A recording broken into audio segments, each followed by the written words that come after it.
Perkenalkan, nama saya Fabirus Aksa. Di sini saya akan menjelaskan materi tentang pemilihan kata diksi. Diksi adalah pilihan kata. Maksudnya, kita memilih kata yang tepat untuk menyatakan ide atau gagasan. Pilihan kata merupakan unsur yang sangat penting karena bahasa terjadi dari kata-kata. Kata-kata ini membentuk kelompok kata, kalimat, ataupun wacana berdasarkan kaidah bahasa yang bersangkutan. Ada 3 hal dalam menentukan diksi. 1. Kemahiran. Memilih kata hanya dimungkinkan bila seseorang menguasai kosakata yang cukup luas. 2. Diksi. Mengandung upaya atau kemampuan membedakan secara tepat kata-kata yang memiliki nuansa makna serumpun. 3. Diksi menyangkut kemampuan untuk memilih kata-kata yang tepat dan cocok untuk di situasi tertentu. Agar bahasa menjadi maksimal, diperlukan penguasaan kosakata yang baik dengan cara mempelajari kamus dan thesaurus. 1. Kamus. Kamus adalah sejenis buku rujukan yang menerangkan makna kata-kata dan berfungsi untuk membantu seseorang mengenal perkataan baru. Selain menerangkan maksud kata, kamus juga mempunyai pedoman sebutan, asal-usul, etimologi, sesuatu perkataan, dan juga contoh penggunaan bagi suatu perkataan. 2. Thesaurus. Thesaurus adalah kacana kata yang disusun menurut sebuah sistem tertentu, terdiri dari gagasan-gagasan yang mempunyai pertalian timbal balik, sehingga setiap pemakai dapat memilih istilah atau kata yang ada di dalam. Syarat ketepatan pemilihan kata. Agar dapat menjadi pemilih kata yang akurat, seseorang harus menguasai sejumlah persyaratan. 1. Dapat membedakan antara denotatif dan konotatif.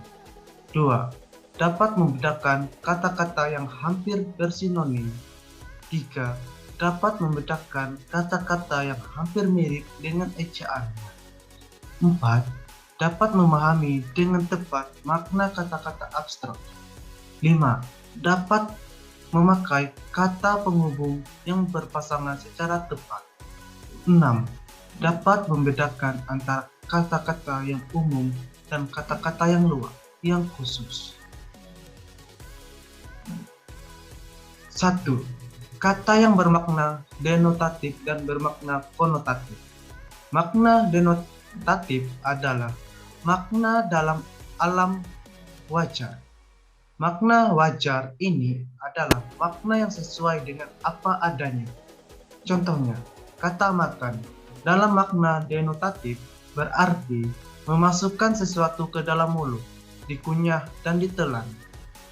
Makna konotatif adalah makna asosiatif, makna yang timbul sebagai akibat dari sikap sosial, sikap pribadi, dan kriteria tambahan yang dikenalkan pada sebuah makna konseptual.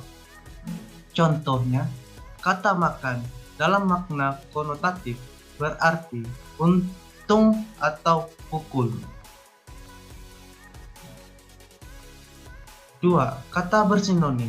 Sinonim adalah dua kata lebih yang pada asasnya mempunyai makna yang sama, tetapi bentuknya berlainan. Sinonim ini dipergunakan untuk mengalihkan pemakaian kata pada tempat tertentu sehingga kalimat itu tidak membosankan. Kita ambil contoh kata cerdas dan cerdik. Kedua kata ini bersinonim, tetapi kedua kata tersebut tidak persis sama benar. Kata lain yang bersinonim ialah agung, besar, raya, mati, mangkat, wafat, meninggal, cahaya, sinyal, penelitian, penyelidikan. 3. Kata yang berejaan mirip. Demi ketepatan kata, kita pun harus berhati-hati dalam menggunakan kata-kata yang berejaan mirip seperti bahwa, bawa, bahwa, bawah, gaji, gaji, sanksi, sanksi. 4. Kata abstrak. Kata abstrak adalah sebuah kata yang memiliki rujukan yang berupa konsep atau pengertian. Kata abstrak memerlukan pendalaman pemahaman karena bersifatnya yang tidak nyata.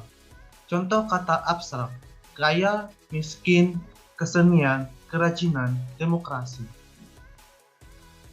5. Kata penghubung yang berpasangan tepat. Contoh 1. Antara karyawan dengan atasan harus selalu bekerja sama. 2. Nurdin tidak mau menerima hadiah berbentuk barang tetapi berupa uang. 3. Baik anak maupun orang tua ikut menyaksikan pertandingan itu. 4.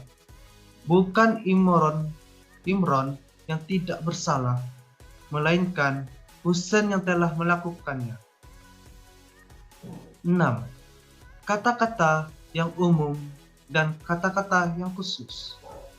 Kata umum adalah kata yang memiliki makna dan cakupan pemakaian yang lebih luas. Kata khusus adalah kata-kata yang ruang lingkup dan cakupan makna yang lebih sempit.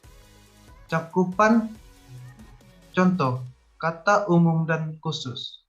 Kata umum melihat, kata khusus menengok, menyaksikan, melirik, memandang, melototi, memandang, melototi, mengamati, dan memperhatikan. Kata umum mendatangi, kata khusus mampir, singgah, berkunjung. Faktor yang mempengaruhi tampilan bahasa seseorang komunikator. 1. Cara dan media komunikasi. Lisan atau tulis, langsung atau tidak langsung, media cetak atau media elektronik. 2. Bidang ilmu, filsafat, sastra, hukum, teknik, kedokteran, dan lain-lain. 3. Situasi, resmi, tidak resmi, setengah resmi. 4. Ruang atau konteks, seminar, kuliah, ceramah, dan pidato. 5. Keahlian, dibedakan berdasarkan umur, jenis kelamin, tingkat pendidikan. 6. Tujuan, membangkitkan emosi, diplomasi, humor, informasi. Idiom dan ungkapan idiomatik.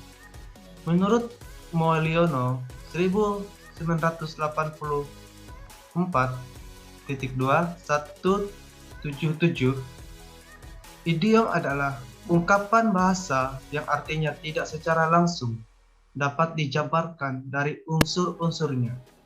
Menurut Badudu 1987.247, idiom adalah bahasa yang teradatkan. Oleh karena itu, setiap kata yang membentuk idiom berarti di dalamnya sudah ada kesatuan membentuk dan makna. Ungkap atau idiom. Kata-kata yang dipakai secara kiasan yang disampaikan pada suatu kesempatan disebut idiom atau ungkapan. Semua bentuk idiom atau ungkapan tergolong dalam kata yang bermakna konotatif. Contoh, keras kepala, panjang tangan, sakit hati, banting tulang.